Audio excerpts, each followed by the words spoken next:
तो बच्चों आज से बेटा हम लोग स्टार्ट करेंगे एमपीपीएससी असिस्टेंट प्रोफेसर का बच्चों पीवाईक्यू।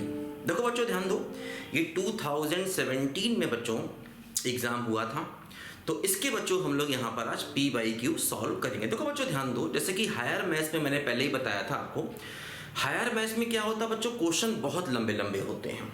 तो इसलिए चूंकि ये ऑब्जेक्टिव टाइप पेपर है, इसलिए बच्चों यहाँ पर क्या होता है कि वो लोग ज़्यादातर थ्योरम के स्टेटमेंट और बेसिक क्वेश्चन यहाँ पर पूछते हैं। और ये सारी चीज़ें बच्चों मैंने आपको डिटेल से पढ़ाई हुई हैं। जो मैंने पढ़ाया अगर आपने वो सारा पढ़ लिया तो ये पेपर आप खुद से ही सॉल्व कर लेंगे, मुझे सॉल्व कराने की ज़रूरत भी यहाँ पर नहीं पड़ेगी। लेकिन चलिए कोई बात नहीं, फिर भी हम लोग ये पेपर सॉल्व करते हैं जिससे आपका डर जो है बैठा हुआ निकल जाए कि पता नहीं कैसा पेपर आएगा। बहुत इजी पेपर है, बहुत इजी पेपर है। जो मैंने पढ़ाया उसको पढ़ लेंगे तो एक एक क्वेश्चन आप यहाँ पर सॉल्व कर लेंगे। चलिए बच्चों पहला क्वेश्चन देखो देखते हैं।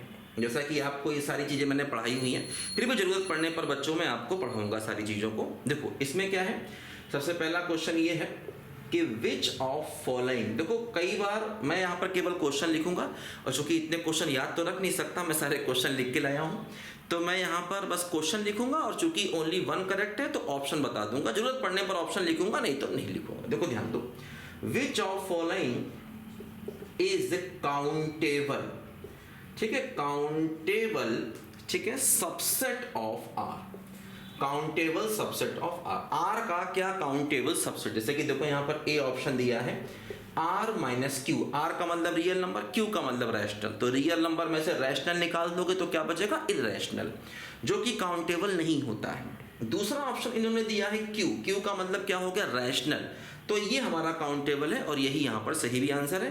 वैसे एक दो ऑप्शन और दिए हैं, जैसे क्लोज इंटरवल 0,1, ये भी काउंटेबल नहीं होता, मैंने बताया था आपको डिटेल से। काउंटेबल अनकाउंटेबल की सारी थ्योरी आप पढ़ लीजिए, एक एक सवाल यहाँ पर आप कर देंगे।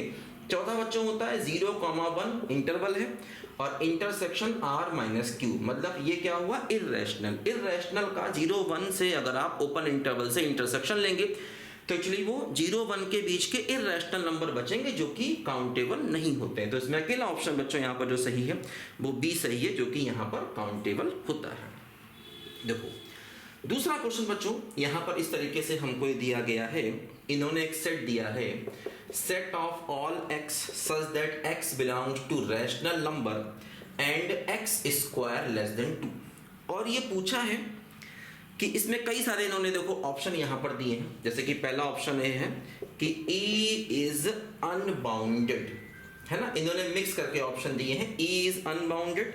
दूसरा ऑप्शन है supremum of E is irrational number, supremum of E is irrational number. तीसरा ऑप्शन देखो यहाँ पर ये है कि infimum of E is in E, मतलब E का इन्फिमम E में होगा। चौथा ऑप्शन देखो यहाँ पर ये है कि supremum of E is rational number. देखो ध्यान दो बच्चों, अब जैसे जो E है, E एक्चुअली क्या है, मतलब x स्क्वायर लेस देन 2 यहाँ पर दिया गया, तो इसका मतलब x square minus 2 less than 0 हो गया, x माइनस रूट 2 और x प्लस रूट 2 ये लेस देन 0 हो गया। हम लोगों ने पढ़ा है इन इक्वेशन का वेविकर मेथड, उससे हम लोग करेंगे तो x हो जाएगा माइनस रूट 2 से लेकर के रूट 2 तक। तो देखो यहाँ पर क्या हुआ, अब जैसे हमें क्या करना, हमें रैशनल नंबर लेने हैं जो इसके बीच आते हैं। तो लेकिन इसका मतलब ये हुआ कि जैसे ये कह रहे हैं कि सेट अनबाउंडेड होगा, तो अनबाउंडेड नहीं होगा, ये बाउंडेड होगा, क्योंकि ये इनफाइनाइट नहीं जा रहा है, केवल फाइनाइट लिमिट के बीच में है, तो ये बाउंडेड होगा, तो ये गलत हो गया। देखो सुप्रीमम ऑफ E, तो देखो यहाँ से इसका जो सुप्रीमम होगा वो रूट 2 होगा, और रूट 2 क्या है, वो एक इरैशनल नंबर है, तो ये ऑप्शन सही है। कह रहे हैं कि infimum of E is in E, मतलब E का जो इन्फिमम होगा वो क्या होगा, माइनस रूट 2 होगा, और वो E में नहीं होगा, क्योंकि हमें E में क्या लेने हैं, रैशनल नंबर लेने हैं, और माइनस रूट 2 क्या है, इरैशनल। तो जो इन्फिमम ऑफ E होगा वो E में नहीं होगा, तो ये भी गलत है, और जब एक सही हो गया तो बाकी गलत होंगे ही, ये भी गलत है। और supremum of E is rational number, ये भी यहाँ पर गलत है। तो यहाँ पर सही ऑप्शन क्या है, बी वाला, कि भाई सुप्रीमम जो है वो इसका यहाँ पर रूट 2 होगा। तो काफी बच्चों इजी क्वेश्चन है, अगर आप एक बार सारी चीजों को पढ़ लोगे तो ये सब आपको जरूरत ही नहीं पड़ेगी, आप आसानी से कर डालोगे इनको, और जितने भी पेपर आएंगे वो सब इजी ही आएंगे, कोई टेंशन वाली बात यहाँ पर है नहीं। और बिल्कुल डरना नहीं है, घबराना नहीं है, बस मैं सवाल करा रहा हूँ इससे आपका डर निकल जाए। अदरवाइज अगर जो बच्चा पढ़ लेगा वो खुद ही कर लेगा। ठीक है। और हाँ, ये मत समझना कि यही दोबारा रिपीट हो जाएंगे, कुछ नए सवाल आएंगे बच्चों, ध्यान देना फिर से यहाँ पर देखो। अच्छा, अब देखो यहाँ पर तीसरा क्वेश्चन जो हमको इन्होंने दिया है, तीसरे क्वेश्चन में कहते हैं कि देखो यहाँ पर एक बहुत ही वेल नोन थ्योरम होती है कि जैसे X Y belongs to positive real number और N belongs to positive integer, है ना, और कहते हैं कि N X greater than Y. तो पूछते हैं ये कौन सी प्रॉपर्टी है ना। इन्होंने यहाँ पर ये पूछा है कि भाई ये जो प्रॉपर्टी है ये कौन सी प्रॉपर्टी है। इसमें कई सारे ऑप्शन इन्होंने दिए हैं, तो आंसर इसका जो है वो ए पार्ट है और ये होती है आर्किमीडियन प्रॉपर्टी। ये मैंने आपको बताया था, ये रियल नंबर की एक प्रॉपर्टी होती है, इसको आर्किमीडियन प्रॉपर्टी कहते हैं कि अगर मान लो x और y दो रियल नंबर हैं तो nx जो है एक ऐसा पॉजिटिव इंटीजर एग्जिस्ट करेगा जो हमेशा y से अधिक होगा ही होगा। तो इसको हम लोग बच्चों यहाँ पर बोलते हैं आर्किमीडियन प्रॉपर्टी। तो यही इसका आंसर है। 3-4 ऑप्शन अलग अलग दिए थे, इसमें से ये इसका सही आंसर है, ठीक है।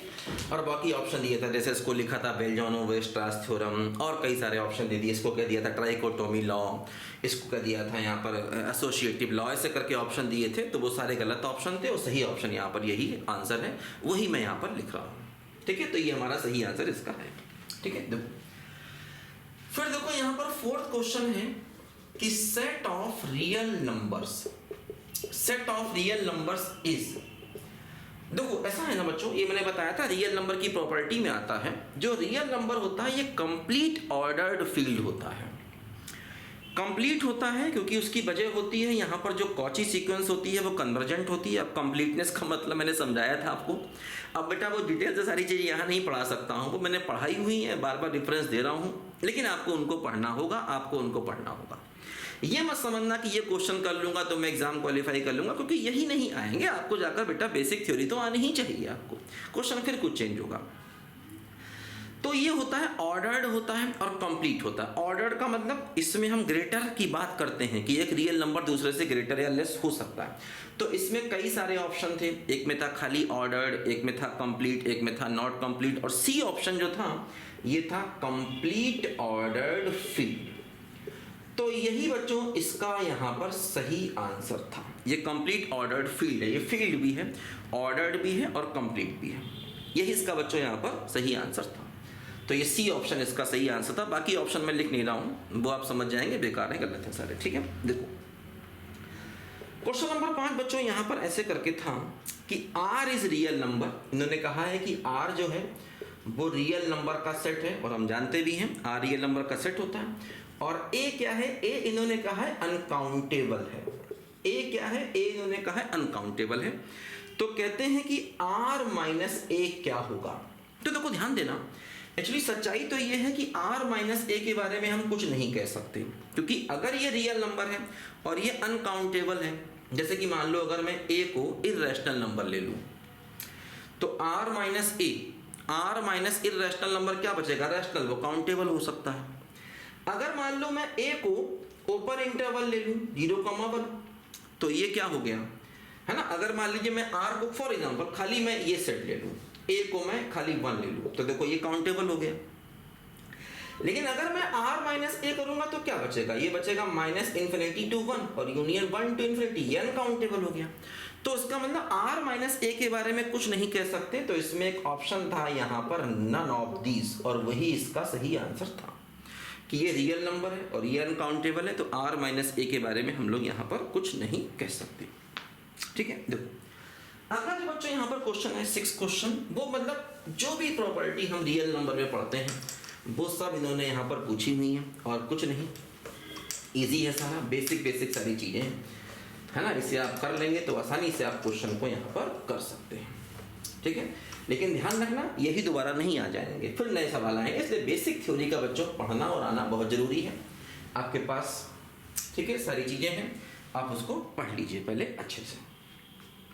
देखो ध्यान दो, 6 क्वेश्चन बच्चों हमारे पास ऐसे करके इन्होंने पूछा बोल्जानो-वेरस्ट्रास थ्योरम क्या है, उसका स्टेटमेंट पूछा है। कई सारे स्टेटमेंट नीचे दिए हैं, तो इन्होंने पूछा बोल्जानो-वेरस्ट्रास थ्योरम जो है वो क्या है, ये इन्होंने यहाँ पर क्वेश्चन हमसे पूछा है। कई सारे ऑप्शन दिए हैं, तो इसमें एक ऑप्शन डी है जो सही है, ये है एवरी बाउंडेड सीक्वेंस।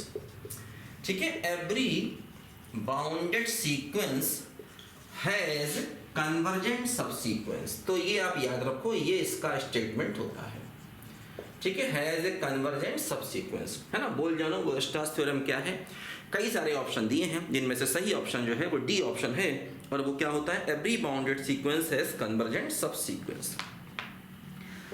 7 क्वेश्चन देखो बच्चों इस प्रकार से है, ए एन ऐसे करके दिया है -1 की पावर n और 1 + 1 अपॉन n की पावर n। तो इसमें इन्होंने कहा है कि limit n tending to infinity, ठीक है, इंफीरियर ऑफ a और limit n tending to infinity, ठीक है, सुपीरियर ऑफ a, है ना। तो ये मैंने बताया था इसमें आपको, ठीक है, कि लिमिट सुपीरियर और लिमिट इंफीरियर, है ना, ये अपना कॉन्सेप्ट था। देखो ध्यान दो कि जैसे यहाँ पर अगर हम देखें तो n जो है हमारा वो इवन ऑड कुछ भी हो सकता है। अगर n इवन हुआ तो जो आंसर आएगा वो तो प्लस हो जाएगा, और 1+ ये मैंने बताया था limit n tending to infinity 1 + 1 upon n की पावर n, ये क्या होता है, e होता है। लिमिट का बेसिक कॉन्सेप्ट आपको मालूम है। तो ऐसे केस में ये जो लिमिट आएगी वो e आ जाएगी, क्योंकि इसको हम +1 ले लेंगे। और अगर हम इंफीरियर की बात करेंगे तो क्या होगा, इसकी वैल्यू -1 आएगी, लेकिन इसका आंसर तो e ही रहेगा। तो यहाँ पर आंसर जो है अपना वो -e आ जाएगा। तो यही इसके ऑप्शन है, और ये ऑप्शन सी पार्ट में दिए गए हैं। पूछा है कि इसकी वैल्यूज क्या हो सकती हैं, तो -e और +e यहाँ पर इसके 2 आंसर हो सकते हैं, ठीक है। चलिए आ जाते हैं क्वेश्चन नंबर 8 पर। तो ये सब देखो मिली जुली चीजें आपने सब पढ़ी हुई है, कन्वर्जेंट सीक्वेंस क्या होती है, सीक्वेंस क्या होती है, सब सीक्वेंस क्या होती है, ये सब बातें आपने यहाँ पर पढ़ी हुई हैं। बस बेटा एक बार रिवाइज करो सारी चीज़ों को अच्छे से, और उसके बाद क्वेश्चन करोगे तो एक एक सवाल आप निकाल दोगे। कुछ भी नया नहीं है, कुछ भी ऐसा नहीं है जो मैंने ना पढ़ाया हो, सब कुछ उसी में से बच्चों यहाँ पर आता है। देखो 8 क्वेश्चन बच्चों यहाँ पर ये है, ये एक सीक्वेंस है xn और xn की वैल्यू है √n, ब्रैकेट में √n + 1 -√n, ठीक है। और n क्या है, यहाँ पर नेचुरल नंबर है। तो इसमें हमसे इन्होंने पूछा है कि ये जो सीक्वेंस है ये कन्वर्ज करेगी किस पर, कन्वर्जेस टू, और आगे क्वेश्चन मार्क, मतलब सीक्वेंस कहाँ पर कन्वर्ज करेगी। तो आपको मालूम है सीक्वेंस कन्वर्जेंट का मतलब आपको क्या करना है, आपको n tending to infinity xn की वैल्यू निकालनी है और कुछ नहीं। मतलब आपको यहाँ पर लिमिट निकालनी है, और लिमिट निकालने का काम बहुत ईजी है, जो आप आसानी से यहाँ पर बच्चों कर सकते हैं। अब इसकी लिमिट निकालनी है तो ये इंफिनिटी माइनस इंफिनिटी केस हो रहा है, अनडिफाइंड फॉर्म हो रहा है, मतलब कुछ ऐसे बन रहा है infinity into infinity minus infinity, ये सभी अनडिफाइंड ही हैं। तो ऐसे का तरीका मैंने बताया था आपको कि इसमें क्या होता है कि इसी टर्म से n + 1 + √n से मल्टीप्लाई, और इसी से कर दीजिए डिवाइड, n + 1 + √n से कर दीजिए यहाँ पर डिवाइड। तो इसमें क्या होगा, देखो limit n tending to infinity √n, और ये क्या हो जाएगा, ये n + 1 - n तो 1 हो जाएगा, और यहाँ पर हो जाएगा, है ना। और इसमें से भी क्या करें, √n को कॉमन ले लें। बाकी आप समझदार हैं, समझते हैं, ये सब छोटी मोटी बातें हैं। 1 + 1 अपॉन n, और अगर नहीं आता है तो बेटा पहले जाके पढ़ना होगा, क्योंकि यहाँ पर बेटा मैं दोबारा वो सब कॉन्सेप्ट नहीं बता सकता, समझिए बात को ध्यान से, क्योंकि ये सब पढ़ा हुआ है डिटेल से, एक बार पढ़िए जाकर, ठीक है। देखो ये इससे कट कैंसिल होगा, n को रखा इन्फिनिटी तो 1/∞ 0, तो 1 + 1 कितना हो जाएगा 2, और यही इस क्वेश्चन का आंसर था। इसमें डी पार्ट में ये आंसर था 1/2, बाकी कुछ अलग अलग आंसर थे तो उनको समझ गए, कहीं 0 था, कहीं 1 था, कहीं -1 था। तो एक ऑप्शन इसमें डी पार्ट में 1/2 था, जो कि अपना यहाँ पर सही आंसर होगा। आप साथ में क्वेश्चन करते चलिए, उसको लिखते चलिए और समझते चलिए। देखो हर एक कॉन्सेप्ट जो आपने पढ़ा है बेटा उससे सवाल पूछे जा रहे हैं, कुछ भी छोड़ नहीं सकते, ध्यान रखना। एक एक चीज जो आपने पढ़ी है उससे क्वेश्चन यहाँ पर पूछे जा रहे हैं। देखो ध्यान दो, 9 क्वेश्चन जो है इन्होंने यहाँ पर 2 अलग अलग सीरीज दी है। P एक सीरीज दी है 1 + 1/2, 1/3, 1/4 अप टू इंफिनिटी। Q एक सीरीज दी है 1 - 1/2, 1/3 - 1/4 अप टू इंफिनिटी। ये पूछा है कि कौन सी सीरीज कन्वर्जेंट है और कौन सी डाइवर्जेंट है। देखो 4 ऑप्शन दिए हैं, ऐसे करके है कि P convergent, Q divergent, both convergent, both divergent, है ना, क्यू कन्वर्जेंट, पी, ऐसे करके 4 ऑप्शन बना दिए जबरदस्ती के, आप समझते ही हो। देखो ध्यान दो बच्चों, जो पहली वाली सीरीज है वो ये है सिग्मा 1/n की पावर p और p को 1 ले लो। अगर p को 1 ले लेंगे तो ये हो जाएगा n की वैल्यू 1, फिर 1/2, फिर 1/3, फिर 1/4 ऐसे बनेगी। और p बराबर 1 पर ये सीरीज क्या होती है, डाइवर्जेंट होती है। ये मैंने आपको वहां पर बताया था। ये p सीरीज टेस्ट हो गया, है ना।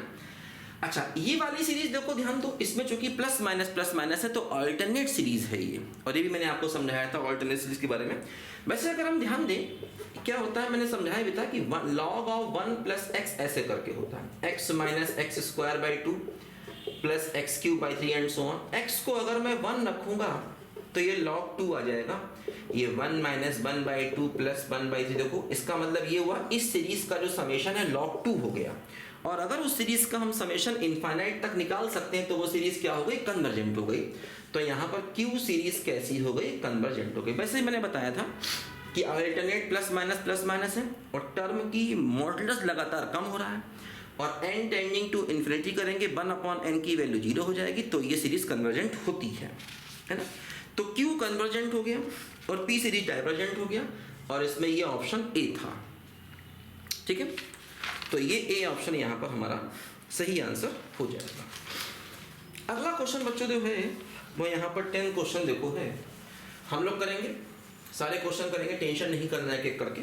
और इसके है ना, जैसे और भी जो क्वेश्चन है मैंने पहले भी आपको बताया हुआ है और भी बता दूंगा, है ना। ये बात यहाँ पर ध्यान रखना बच्चों, इजी है लेकिन एक बार बच्चों पढ़ा होना चाहिए। जो टॉपिक हम पढ़ लेंगे उसका सवाल बाहर नहीं निकल सकता। देखो ध्यान दो, क्वेश्चन नंबर 10 में क्या है कि एक सीरीज फर्स्ट दी है जो ऐसे करके दी है, सिग्मा 1/n² n बराबर 1 to ∞।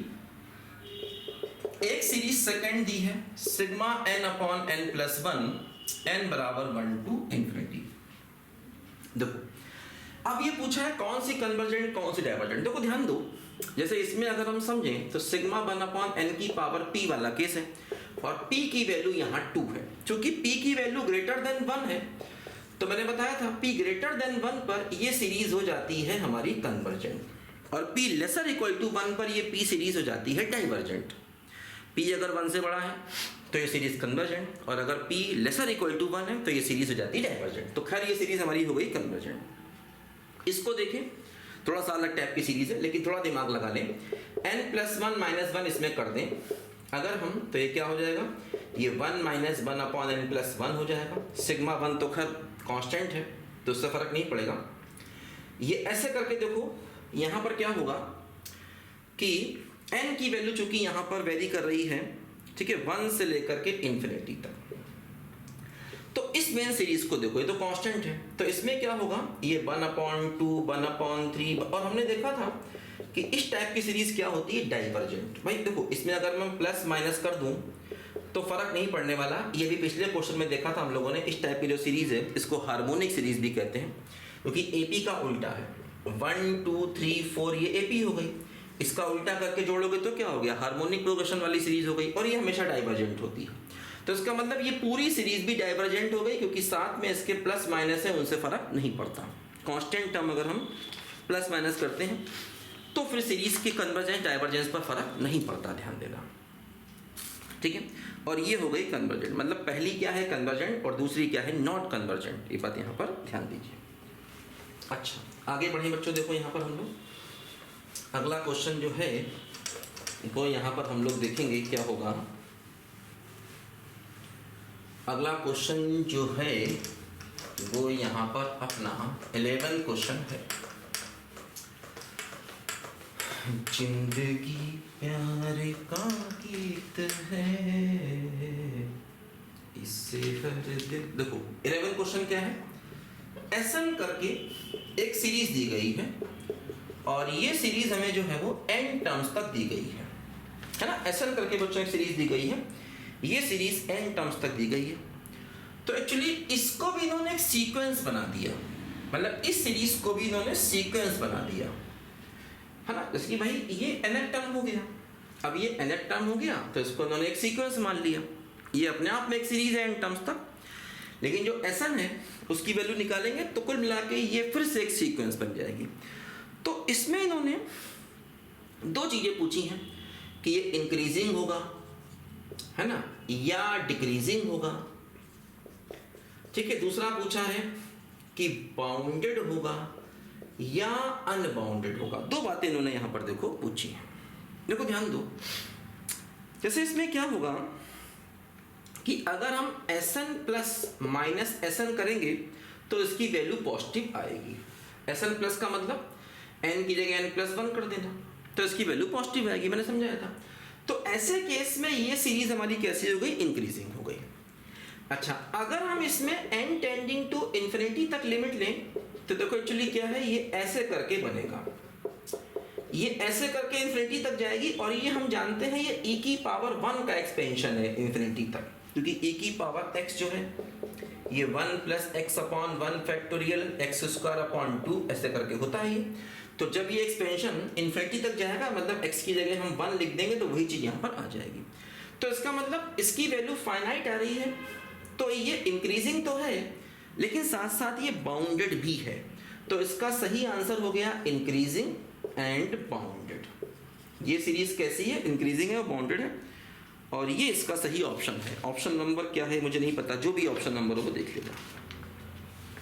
ठीक है, अच्छा अगला देखो आते हैं। क्वेश्चन देखो सारे इजी हैं, समझ रहे हो, वही थोड़ा सा इधर उधर का हेर फेर है।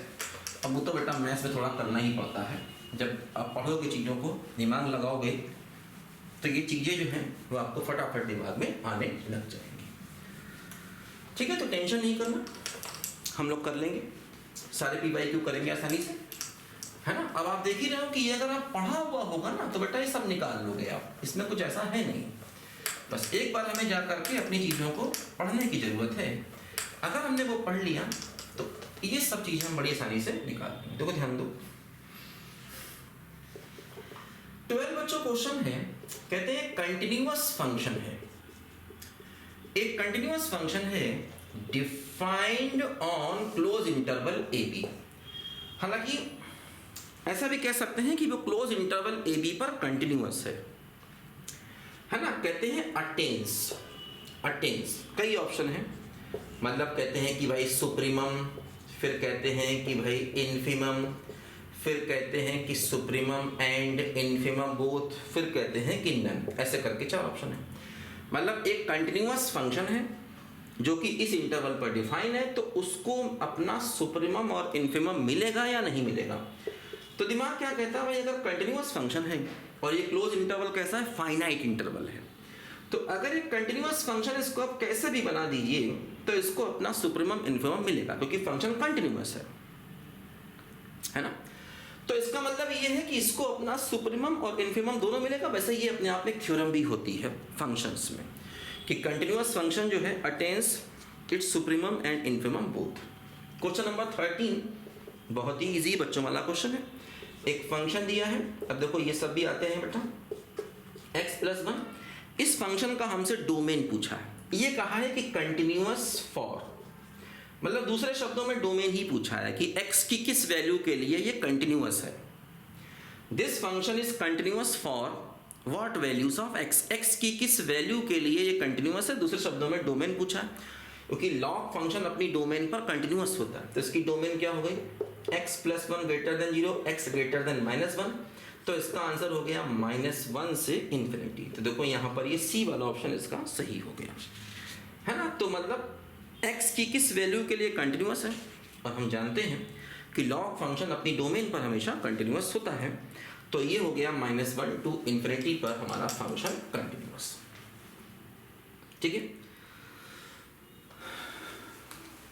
कई बार मिटाने में दिक्कत होती, थोड़ा सा एनर्जी लगानी पड़ती है। कोई बात नहीं बेटा, लाइफ में हर काम में एनर्जी लगानी पड़ती है, टेंशन नहीं लो, है ना। लाइफ में मेहनत से तो बच्चों हमको डरना ही नहीं है। आप कोई भी काम करिए, है ना, मेहनत से करिए। ये मत समझिएगा कि सरकारी नौकरी मिल जाएगी तो आराम करेंगे, नहीं, वहाँ भी मेहनत करनी है, ध्यान रखो। ठीक है, अगर हमें सरकारी नौकरी मिल भी गई तो ये नहीं कि वहाँ आराम करेंगे, मेहनत करेंगे, ध्यान रखना। मेहनत लाइफ में इंपॉर्टेंट है। देखो क्वेश्चन नंबर 14 बहुत ही कॉमन क्वेश्चन है बच्चों ये। इसमें ऐसे करके दिया है x की पावर p साइन 1/x, इस सब बच्चों मैंने कराया हुआ है बहुत बहुत बार आपको। 0 x बराबर 0 ऐसे करके देखो। कह रहे हैं कि अगर ये x बराबर 0 पर डिफरेंशिएबल है, this function is differentiable eight x बराबर 0, तो p की वैल्यू क्या होगी। अब बच्चों ये कंटिन्यूटी एंड डिफरेंशिएबिलिटी सब मेरा पढ़ा हुआ होना चाहिए, सब मैंने पढ़ाया, बल्कि कहीं ना कहीं सारे क्वेश्चन भी कराए हुए ही हैं आपको, है ना। देखो तो कहते हैं कि फंक्शन x बराबर 0 पर डिफरेंशिएबल है। देखो ध्यान दो, डिफरेंशिएबल का मतलब ये हो गया कि जैसे अगर हम x बराबर 0 पर इसकी डिफरेंशिएबिलिटी निकालेंगे तो ऐसे करके होगी fx minus f0 upon x minus 0। हम इसकी डिफरेंशिएबिलिटी मतलब लेफ्ट डेरिवेटिव राइट डेरिवेटिव नहीं कर रहे हैं, डायरेक्ट चेक किए ले रहे हैं, कर सकते हैं डायरेक्ट भी, और लेफ्ट डेरिवेटिव राइट डेरिवेटिव से भी कर सकते हैं। तो इसमें क्या होगा बच्चों, fx क्या है, fx अपना है x की पावर p साइन 1/x और f0 की वैल्यू 0 है और नीचे x है। तो ये हो जाएगा क्या बच्चों, limit x tending to 0 x की पावर p माइनस 1 और साइन 1/x। अब ये लिमिट कब एग्जिस्ट करेगी, मैंने बताया था अगर x की पावर पॉजिटिव हुई तब, क्योंकि ये हो जाएगा साइन अनडिफाइंड, लेकिन इनटू 0 से मल्टीप्लाई करेंगे तो आंसर इसका 0 आ जाएगा। लेकिन x की पावर को पॉजिटिव होना चाहिए तो p ग्रेटर देन 1 होना चाहिए, तभी ये फंक्शन डिफरेंशिएबल होगा। और ये सी ऑप्शन है, p ध्यान रखना p इक्वल टू 1 भी नहीं होगा, क्योंकि इक्वल टू 1 में ये टर्म हट जाएगा, पावर 0 वैल्यू 1 हो जाएगी, और साइन 1/x की लिमिट x टेंडिंग टू 0 पर एग्जिस्ट नहीं करती है। ये लिमिट का एग्जिस्टेंट तभी होगा जब x की पावर कैसी हो, पॉजिटिव हो। तो ये सब क्वेश्चन हम लोगों ने पहले भी किए हुए हैं, कोई टेंशन वाली बात है। आगे बढ़ते हैं, अगला क्वेश्चन बच्चों यहाँ पर पढ़ते हैं। तो ये सब मैं एक्सप्लेन कर रहा हूँ आपको, कोई टेंशन नहीं बच्चों इसमें है, आप कर पाओगे आसानी से इनको। लेकिन मैं बार बार कह रहा हूँ बच्चों, पढ़ा हुआ सब कुछ होना चाहिए बेटा, पढ़ो पढ़ो पढ़ो, पहले जाके पढ़ो, कॉन्सेप्ट ही मैथ्स में सब कुछ है। अब सवाल तो मैथ्स में इनफाइनाइट निकलते हैं, लेकिन वही है कि अगर बेसिक कॉन्सेप्ट बच्चों आएंगे तो ये सब सवाल हमारे लिए बच्चों के खेल हैं, ठीक है। इजी क्वेश्चन है, कोई भी क्वेश्चन देखो यहाँ पर 2 4 5 सेकंड से ऊपर का है नहीं, जितने भी अभी तक हमने किए हैं। देखो ध्यान दो, 15 क्वेश्चन अपने पास है। Limit x tending to 1 integral 4 to fx और 2t upon x minus 1 dt। ये सब क्वेश्चन भी देखो बच्चों मैंने कराया हुआ आपको, और f1 की वैल्यू 4 है, तो इसकी रिजल्ट क्या होगा ये हमसे इन्होंने यहाँ पर पूछा है। इस लिमिट का आंसर क्या होगा ये इन्होंने यहाँ पर हमसे पूछा है। देखो ध्यान दो, जो कि t के रिस्पेक्ट में हम लोग यहाँ पर इंटीग्रेट कर रहे हैं, तो जो x का टर्म है वो बाहर आ जाएगा, जो x का टर्म है वो यहाँ पर बाहर आ जाएगा, क्योंकि t के रिस्पेक्ट में हम लोग इंटीग्रेट कर रहे हैं। देखो ध्यान दो, अब इसमें क्या होगा, अगर हम x को 1 रखेंगे तो f1 आएगा, f1 की वैल्यू क्या दी है 4, तो दोनों लिमिट सेम हो गई, दोनों लिमिट सेम हो गई तो ऊपर वाले इंटीग्रेशन की वैल्यू 0 हो गई, और x को 1 रखने पर ये भी 0 हो गया, तो एक्चुअली 0/0 केस हो गया। तो 0/0 केस में लगाते हैं लॉपिटल रूल, और लॉपिटल रूल क्या कहता है, कहता है कि भाई ऊपर का डिफरेंशिएशन करो। तो आपको याद है लेबनीज रूल, मैंने बहुत समझाया था आपको कई बार। तो लेबनीज रूल के हिसाब से बच्चों क्या होगा कि t की जगह पर अपर लिमिट और इनटू अपर लिमिट का डिफरेंशिएशन, ठीक है, और माइनस t की जगह पर लोअर लिमिट और उसका डिफरेंशिएशन सब 0, और नीचे अपॉन इसका डिफरेंशिएशन क्या हो गया 1। अब x को 1 रख दो तो 2f1 इंटू f-1, और f1 की वैल्यू क्या है 4, तो ये हो जाएगा 8 इंटू f-1। यही इसका आंसर हमको यहाँ पर दिया गया है, और ये बी पार्ट है इसका आंसर 8 इंटू f-1, इसी की फॉर्म में आंसर हमको यहाँ पर दिया गया है, ठीक है। अगला क्वेश्चन देखते हैं, बहुत ही इजी है फिर से। तो सब क्वेश्चन बच्चों आप देख रहे हैं, कोई भी क्वेश्चन जो है, अब ये तो मैं डिटेल से बता रहा हूँ तो फिर भी समय लग रहा है, आप तो इसको हवा में ही निकाल देंगे। ये ऐसे क्वेश्चन है जहां पर आप बिना लिखे भी इन सबको निकाल सकते हैं, एक एक लाइन के बच्चों ये सवाल है, बस समझे। ये ऐसे क्वेश्चन है जहां पर आप बिना लिखे भी इनको आसानी से कर सकते हैं। देखो क्वेश्चन 16 यहां पर बच्चों देखा जाए, fx इक्वल टू एक फंक्शन है ऐसे करके, और कह रहे हैं ये इंटरवल है क्लोज इंटरवल 1 3, और इसमें कहते हैं कि रोल्स थ्योरम सेटिस्फाई हो रही है। रोल्स थ्योरम जो है वो बच्चों यहाँ पर सेटिस्फाई हो रही है, तो कहते हैं x की वैल्यू क्या होगी ये हमको बतानी है। रोल्स थ्योरम जो है वो इस इंटरवल में सेटिस्फाई हो रही है, तो कह रहे हैं x क्या है ये हमको बताना है। रोल्स थ्योरम हम लोग जानते हैं बच्चों वाली चीज़ें कि भाई फंक्शन कंटिन्यूअस है क्योंकि पॉलिनोमियल है, फंक्शन डिफरेंशिएबल है क्योंकि पॉलिनोमियल है। फिर तीसरी कंडीशन क्या होती है, f1 की वैल्यू 0 हो जाएगी, f3 की वैल्यू भी 0 हो जाएगी, तो fa बराबर fb भी हो गया। तो रोल्स थ्योरम लग रही है। अब लग रही है तो क्या होता है कि भाई इसका डिफरेंशिएशन इक्वल टू 0 कर देते हैं। तो जब आप इसका डिफरेंशिएशन करोगे तो क्या होगा, इजी है, पहला इंटू दूसरे का डिफरेंशिएशन, दूसरा इंटू पहले का डिफरेंशिएशन बराबर 0। तो 2x बराबर 4, तो x की वैल्यू 2 आ गई, मतलब x बराबर 2 इसका आंसर हो गया जो यहाँ पर हमको ऑप्शन में दिया गया था। ठीक है। अच्छा, अगला जो क्वेश्चन है 17, तो थोड़ा सा इन्होंने यहाँ पर जो क्वेश्चन है इसमें क्या है बच्चों, थोड़ा सा मिसप्रिंट था इस क्वेश्चन में, हो जाता है कई बार, बल्कि मुझे तो लग रहा है इस पेपर में बहुत कम मिसप्रिंटिंग है। अदरवाइज आजकल पेपर में इतनी मिसप्रिंटिंग होती है ना कि कई जगह तो 40% क्वेश्चन ही गलत हो रहे हैं आजकल, है ना। चलो खैर, इस पेपर में तो मुझे लगता बहुत कम मिस्टेक है, करीब सारी चीज़ें सही हैं, एक आध मिस्टेक होती है। देखो ध्यान दो, जैसे कि 17 में क्या है, x एक स्टेटमेंट दिया है, कहा है कि fx बराबर x की पावर n और इंटरवल दिया है 0-1। तो इन्होंने कहा है कि fx इज यूनिफॉर्म कन्वर्जेंट, ये एक स्टेटमेंट है। मिसप्रिंटिंग इसमें ये है कि इसको एक सीक्वेंस के अंदर रखना चाहिए, खाली fx नहीं, क्योंकि फंक्शन की बात करेंगे तो वहां पर यूनिफॉर्म कंटिन्यूटी की बात करेंगे, कन्वर्जेंस की नहीं। भाई अगर खाली फंक्शन की बात करेंगे तो वो यूनिफॉर्म कंटिन्यूअस की बात करेंगे, क्योंकि यूनिफॉर्म कन्वर्जेंट की बात कर रहे हैं, इसलिए यहाँ पर ये सीक्वेंस की फॉर्म में होना जरूरी है। तो खैर ये इन्होंने नहीं दिया, हमने बता दिया। y जो है इन्होंने सिग्मा 1/x² प्लस y² लिखा था पेपर में, जो y² ना होकर के n² होगा, ध्यान देना। और n बराबर 1 to ∞, ये y स्टेटमेंट दिया है, और इंटरवल ये दिया है 0 से 1, और इन्होंने कहा है कि ये यूनिफॉर्म कन्वर्जेंट होगा। अब इन्होंने कहा है कि x y में से कौन सा स्टेटमेंट सही है, कौन सा गलत है। मतलब ये यूनिफॉर्म कन्वर्जेंट है और y भी लिखा है यूनिफॉर्म कन्वर्जेंट है, तुमको बताना है कि x ट्रू है या x फॉल्स है, y ट्रू है या y फॉल्स है, दोनों ट्रू है या दोनों फॉल्स। तो देखो इसका आंसर b जो है वो सही है, जिसमें y वाला स्टेटमेंट क्या है, ट्रू है, और x वाला स्टेटमेंट जो है वो फॉल्स है। अब यूनिफॉर्म कन्वर्जेंट मैंने डिटेल से समझाया है बच्चों, पढ़ाया है आपको, एक बार पढ़ लेंगे तो उसके शॉर्टकट तरीके मैंने बताए हुए हैं, वही सफिशिएंट है क्वेश्चन को करने के लिए।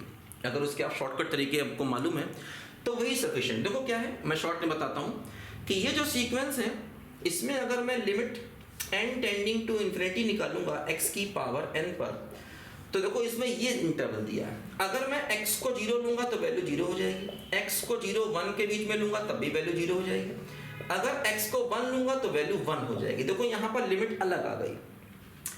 तो मैंने बताया था जब लिमिट अलग आ जाती है तो वो मतलब 99.9% केस में यूनिफॉर्म कन्वर्जेंट नहीं होता है, तो मतलब ये यूनिफॉर्म कन्वर्जेंट नहीं होगा, तो x वाला फॉल्स हो गया। y वाले में क्या है, limit n tending to infinity अगर हम करेंगे x² प्लस n²। अब देखो इसमें क्या होगा कि अगर हम यहाँ पर फॉर एग्जाम्पल x की वैल्यू, क्योंकि हमें x 0 से 1 के बीच में रखना है, क्लोज इंटरवल है, x को 0 करेंगे तब भी 1/n² की लिमिट 0 ही आएगी, x को 1 करेंगे तब भी 1/1 प्लस n² की लिमिट इन्फिनिटी पर 0 ही आएगी, अगर x को 0 1 के बीच में करेंगे तब भी ये लिमिट 0 ही आएगी। तो इसलिए इसके यूनिफॉर्म कन्वर्जेंट के चांसेस हैं, बल्कि ये होगा। तो ये y वाला यहाँ पर हमारा ट्रू है और x वाला क्या है, फॉल्स। ये शॉर्टकट तरीके बच्चे मैंने बताए थे, उनसे कर लेंगे तो आसानी से हो जाएंगे ये, ठीक है। बाकी लॉन्ग कट मेथड से अगर आप करने चले तो फिर सवाल नहीं कर पाएंगे, है ना, क्योंकि ऑब्जेक्टिव पेपर है तो यहाँ पर शॉर्टकट तरीके ही बच्चों अपने ज़्यादा हमें लगाने पड़ते हैं, ठीक है। चलिए आगे बढ़ते हैं बच्चों। अच्छा, अगला क्वेश्चन देखो कन्वर्जेंस वाला है। ओहो, थोड़ा सा लंबा क्वेश्चन है ये, एक आधा लाते हैं बीच में, इसमें 1-2 मिनट लग सकता है। एक्चुअली ये कॉची कंडेंसेशन टेस्ट से ये सवाल होता है, बहुत ही वेल नोन सवाल है ये, है ना। सीरीज के कन्वर्जेंस का कॉची कंडेंसेशन टेस्ट है बच्चों ये, है ना। सीरीज के कन्वर्जेंट का ये कॉची कंडेंसेशन टेस्ट बच्चों होता है, तो ये हम लोगों ने पढ़ा हुआ है ना। इसमें सीरीज का कन्वर्जेंट जो है वो हम लोग करते हैं, और थोड़ा सा ये रूल भी एक्चुअली बिल्कुल डिफरेंट होता है बाकी रूल से। बाकी जो UN BN वाले मेथड से अधिकतर क्वेश्चन हो जाते हैं, इसमें थोड़ा सा बच्चों यहाँ पर हमें, वैसे ये अपने आप में थ्योरम भी होती है। क्वेश्चन नंबर क्या है? क्वेश्चन नंबर 18 है ये। देखो ये सिग्मा, एक्चुअली ये अपने आप में एक थ्योरम भी था, 1/n, और तभी उन्होंने यहाँ पर डायरेक्ट दे दिया। ये क्वेश्चन था, और कहते हैं कि अगर ये कन्वर्जेंट है, अगर ये कन्वर्जेंट है तो बताइए P की वैल्यू क्या होगी। अगर ये कन्वर्जेंट है तो बताइए P की वैल्यू क्या होगी। देखो इसमें क्या होता है, ये टेस्ट होता है, शॉर्ट में बता रहा हूं मैं आपको, कॉची कंडेंसेशन टेस्ट होता है। इसमें क्या होता है कि sigma of phi n and sigma a की पावर n फाई a की पावर n, और ये a अपनी तरफ से ढूंढना होता है। इन दोनों का नेचर सेम होता है, मतलब या तो दोनों ही कन्वर्जेंट होंगे या दोनों ही डाइवर्जेंट होंगे। तो जैसे हम अगर इसको फाई n यहाँ पर मान लें, ये हमारा फाई n हो गया log n की पावर p, ये फाई n हो गया, और हम एक काम करें, इसमें देखो इसको ले, ये क्या है, ये है a की पावर n फाई a की पावर n, a की जगह हम 2 ले लें तो 2 की पावर n फाई 2 की पावर n, और भी कुछ ले सकते हो, 3 भी ले सकते हो a की जगह, यहाँ पर कोई दिक्कत नहीं है। तो अगर हम ये वैल्यू देखो यहाँ पर निकालेंगे कि 2 की पावर n और फाई 2 की पावर n, तो 1/n की जगह 2 की पावर n हो जाएगा, और log ऑफ 2 की पावर n हो जाएगा, और पावर p, तो ये इससे कैंसिल हो जाएगा, ये n बाहर आ जाएगा, n आगे आ जाएगा, तो n की पावर p और log 2 की पावर p। अब क्या होगा समझो कि इस सीरीज को हम देख लें कि भाई ये सीरीज कैसी है, सिग्मा वाली, क्योंकि इसके आगे सिग्मा लग जाएगा तो ये सीरीज सिग्मा वाली हो जाएगी। ये तो चूंकि कांस्टेंट है, अब 1/n की पावर p वाली सीरीज बन गई। तो 1/n की पावर p जो है ये कन्वर्जेंट कब होती है, जब p 1 से बड़ा हो, और डाइवर्जेंट कब होती है, जब p लेसर इक्वल टू 1 हो। तो हमें कन्वर्जेंट चाहिए, तो p क्या हो गया, 1 से बड़ा। तो इस क्वेश्चन का आंसर क्या हो गया कि ये सीरीज कन्वर्जेंट तभी होगी जब p 1 से बड़ा है। तो बच्चा थोड़ा सा यहाँ पर समय लगा, लेकिन वैसे ये अपने आप में एक स्टैंडर्ड क्वेश्चन है, ध्यान देना। अच्छा, 19वां क्वेश्चन जो है बच्चों, देखो ये क्या है, ये अपना थोड़ा सा रीमन इंटीग्रल का एक थ्योरम इन्होंने डायरेक्ट पूछा है। रीमन इंटीग्रल हम लोगों ने पढ़ा है, तो उसकी जो थ्योरम वगैरह हैं वो मैंने बताई थी, है ना। थ्योरम के प्रूफ का बच्चों यहाँ पर कोई बहुत मतलब देखो बनता नहीं है, थ्योरम के स्टेटमेंट हमको आने चाहिए, क्योंकि थ्योरम का प्रूफ का कोई यहाँ पर मतलब नहीं होता है ऑब्जेक्टिव पेपर में। थ्योरम के स्टेटमेंट मालूम होने चाहिए, या नहीं मालूम है तो थोड़ा थोड़ा उसका आइडिया होना चाहिए। ऑप्शन देख के कई बार याद भी चीजें आती हैं। देखो एक्चुअली ये एक 19वां क्वेश्चन करने से पहले बता दूं मैं आपको, ये थ्योरम होती है कि कहते हैं कि P स्टार जो है, अगर रिफाइनमेंट है P का, P स्टार जो है अगर P का रिफाइनमेंट है, तो इसका देखो L मतलब लोअर सम जो होता है, L of P star F, ये ग्रेटर इक्वल टू होता है L ऑफ P F, और जो अपर सम होता है P स्टार F, ये लेसर इक्वल टू होता है P ऑफ F, अगर रिफाइनमेंट है। मतलब रिफाइनमेंट का जो लोअर सम है, F क्या है, कोई फंक्शन होगा, वो उसके लोअर सम से ज्यादा होता, मतलब रिफाइनमेंट का लोअर सम ज्यादा होता है और अपर सम उससे कम होता है ना। रिफाइनमेंट का मतलब ये होता है, यहां पर ध्यान रखना कि इसमें लोअर सम जो है ये इससे ज़्यादा होता है, मतलब जो P है ये सबसेट होगा P स्टार का रिफाइनमेंट, है ना। रिफाइनमेंट का मतलब P स्टार अगर रिफाइनमेंट है तो P स्टार P का सुपरसेट होगा, ठीक है। अच्छा, और P और P स्टार क्या है, ये दो पार्टीशन होते हैं। P और P स्टार, थ्योरी जाके पहले पढ़नी पड़ेगी कि पार्टीशन क्या होता है, आपको रिफाइनमेंट क्या होता है, लोअर सम क्या होता है, अपर सम क्या होता है। अब अगर ये सब यहाँ बताएंगे तो यही क्वेश्चन में हमें फिर से यहाँ पर आधा घंटा लग जाएगा। तो वो हमने पढ़ा हुआ है, एक बार उसको रिवाइज करो। ये सब स्टेटमेंट डायरेक्ट है। तो देखो यही इन्होंने डायरेक्ट स्टेटमेंट पूछा है। इन्होंने ये कहा है P1 P2 अलग एक इंटरवल दिया है, और P1 P2 जो है ये दो पार्टीशन दिए गए हैं हमको, ठीक है, पार्टीशन दिए गए, और कहा है कि P2 जो है वो रिफाइनमेंट है ऑफ P1। तो जो अपर सम है इन्होंने उसका रिजल्ट पूछा है कि P2F जो है, मतलब दिए तो चारों रिजल्ट हैं ऐसे करके, इसमें से सही बताना है। तो ये वाला ऑब्वियस सही होगा, चारों ऐसे करके दे दिया, इसी में ग्रेटर कर दिया, इसी में लेस कर दिया, ऐसे करके इसी को लेकर आप चार ऑप्शन बना सकते हैं। तो U ऑफ P2F जो है वो lesser equal to U of P1F, ये इसका सही आंसर है, जो कि बी पार्ट इसमें है। बाकी अब इसी में ग्रेटर कर दो तो बन जाएगा, अब ऐसे सही ये है, इसी में लेस कर दो तो एक और बन जाएगा।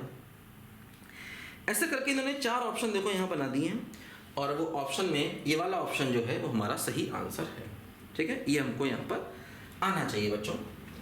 ये थ्योरी है, मतलब थ्योरेटिकल क्वेश्चन है यहाँ पर सारे, वही सीधे सीधे स्टेटमेंट हैं, उनके रिजल्ट बच्चों हमें यहाँ पर याद रखने होंगे। देखो ध्यान देना। अगला क्वेश्चन जो है 20th क्वेश्चन, उसको भी हम लोग देख लेते हैं। 20th क्वेश्चन भी अच्छा उसी का है, हाँ, रीमन इंटीग्रल का ही है, इजी है। देखो ये क्वेश्चन क्या है, ये क्वेश्चन हम लोगों ने बेटा बहुत किए हैं इस टाइप के, रैशनल इरैशनल वाले, अगर आपको याद हो रीमन इंटीग्रल में, क्योंकि यही सबसे इंपॉर्टेंट क्वेश्चन होते हैं। ये वैल्यू 0 है अगर x रैशनल है, और ये वैल्यू 1 है अगर x इरैशनल है। ऐसे करके देखो मैंने यहाँ दिया है। तो इन्होंने 0 to 1 इसका हमको अपर रीमन इंटीग्रल चाहिए है, ये हमको चाहिए अपर रीमन इंटीग्रल। देखो मैंने बताया था कि जो अपर रीमन इंटीग्रल होता है उसमें क्या होता है, हम इसको ऐसे करते हैं, limit n tending to infinity UPF, upper Riemann sum इसका हम निकालते हैं। और UPF निकालने का तरीका देखो यहाँ पर ये होता है, ये सब बेटा पढ़ा हुआ है हम लोगों ने, ये सिग्मा MR डेल्टा XR, चूंकि डेल्टा XR जो कि इंटरवल यहाँ 0 से 1 के बीच दिया गया है ना, तो डेल्टा XR जो है ये 1 - 0 1 हो जाता है, और MR का मतलब होता है इसका सुप्रीमम, जो कि यहाँ पर बड़ी वैल्यू क्या है, वो क्या है 1। तो एक तरीके से ये कुल मिला के 1 ही यहाँ पर हो जाता है ना सब कुछ। तो इसका मतलब ये हुआ कि जब हम इसको इंटीग्रेट करते हैं, लिमिट निकालेंगे, तो उसका आंसर भी यहाँ पर 1 ही हो जाएगा। बात समझे? तो इस तरीके से बच्चों इसका जो आंसर है अपर रीमन इंटीग्रल का, ये यहाँ पर 1 हो जाएगा, ठीक है। तो इजी है काफ़ी, यहाँ पर कोई दिक्कत नहीं है, हम लोग कर लेंगे आसानी से, कोई समस्या यहाँ पर है नहीं, ठीक है। अच्छा अगला क्वेश्चन देखें 21 में देखो क्या है इसमें। 21 में जो है वो यहाँ पर पूछा है कि इम्प्रॉपर इंटीग्रल का क्वेश्चन है कि किस प्रकार का ये इम्प्रॉपर इंटीग्रल है, कौन सा टाइप है, फर्स्ट टाइप है, सेकंड टाइप है, थर्ड टाइप है। देखो ये ऐसे करके है, integral 0 to ∞ e⁻⁻x 2x dx। इसमें टाइप ऑफ इम्प्रॉपर इंटीग्रल हमसे पूछा है। अब ये सब बच्चों मैंने बताया हुआ है कि इम्प्रॉपर इंटीग्रल में हम लोगों ने पढ़ा हुआ है डिटेल से। देखो कि फर्स्ट टाइप है, सेकंड टाइप है, थर्ड टाइप। देखो ध्यान दो, अगर हम x = 0 पर इसकी लिमिट निकालेंगे तो क्या आएगा, 1 आएगा, तो मतलब वैल्यू फाइनाइट है। अगर हम x टेंडिंग टू इंफिनिटी पर इसकी लिमिट निकालेंगे तो e⁻∞ की वैल्यू 0 होती है, हम जानते हैं भी फाइनाइट है। तो एंड पॉइंट पर वैल्यू फाइनाइट है और बीच में भी हर जगह फाइनाइट है, इनमें से किसी भी इंटरवल पर वैल्यू फाइनाइट है, लेकिन अपर लिमिट इन्फिनिटी है, इसलिए ये इंटीग्रल जो है बच्चों ये फर्स्ट काइंड का हमारा इंटीग्रल हो गया। ठीक है, फर्स्ट काइंड का बच्चों यहां पर ही हमारा इंटीग्रल हो गया। ठीक है, इजी है काफी। 22वां क्वेश्चन देखो फिर वही रीमन इंटीग्रल पर बेस्ड है। अब देखो ये क्वेश्चन हम लोगों ने कितनी बार किया है, इजी है ना। मैं चाहता हूं इसको आप अपने आप से खुद से करिए जा करके। ये 1 है जब x रैशनल है, -1 है जब ये इररेशनल है, तो इसमें सही आंसर ये है सी, नॉट रीमन इंटीग्रेबल। ये इसका यहाँ पर सही आंसर है ना, नॉट रीमन इंटीग्रेबल। मतलब ये क्वेश्चन जो है वो रीमन इंटीग्रेबल नहीं है। ये हमने पढ़ा हुआ है, कर सकते हैं आसानी से। अपर रीमन सम लोअर रीमन सम निकालना होगा, मैं चाहता हूँ एक बार जाके पढ़िए आप थ्योरी को, तो आप खुद से करें इसको, इजी है, कर लेंगे। ये कराया हुआ मैंने क्वेश्चन आपको, ठीक है। अच्छा चलिए यहाँ तक करते हैं आज यहाँ तक करते हैं। मैं मार्क लगा लूँ कि कहाँ तक हम लोगों ने किया है। अगली क्लास में इसके आगे करेंगे। क्वेश्चन करने सारे करने हैं, लेकिन वही है बच्चों, इससे आइडिया आपको लग रहा है कि एक बार अगर हम पढ़ेंगे तो सब सवाल निकाल सकते हैं, लेकिन पढ़ना पड़ेगा बेटा। अब ध्यान रखना, यही सवाल नहीं रिपीट करेंगे, नए सवाल फिर से आएंगे हमारे सामने। कई बार बच्चे सोचते हैं कि अरे सर पिछला एक PYQ कर लिया तो वही आ जाएगा ना, अलग आएगा, है ना, बिल्कुल अलग पेपर आएगा। ध्यान रखना, एग्जामिनेशन बॉडी कई बार बदल जाती है, टीचर की सोच बदल जाती है पेपर देने वाले की, है ना। अब कोशिश तो ये है कि हर सिलेबस से सवाल आने चाहिए, जो भी हमारे सिलेबस में दिए गए हैं उसमें से हर टॉपिक से क्वेश्चन पूछे जाने चाहिए, तरीका यही है। लेकिन कई बार वो भी ये लोग ध्यान नहीं देते हैं, कहीं से ज़्यादा कहीं से कम पूछ देते हैं। तो भाई अब वो बेटा पढ़ना पड़ेगा, है ना। मेरा काम है आपको सब कुछ पढ़ाना समझाना, बाकी थोड़ी मेहनत आपको करनी पड़ेगी, तब आपको मिलेगी सरकारी प्रवक्ता की नौकरी। ठीक है बच्चों, अगली क्लास में करेंगे बाकी सवाल। ओके बेटा, बाय बाय।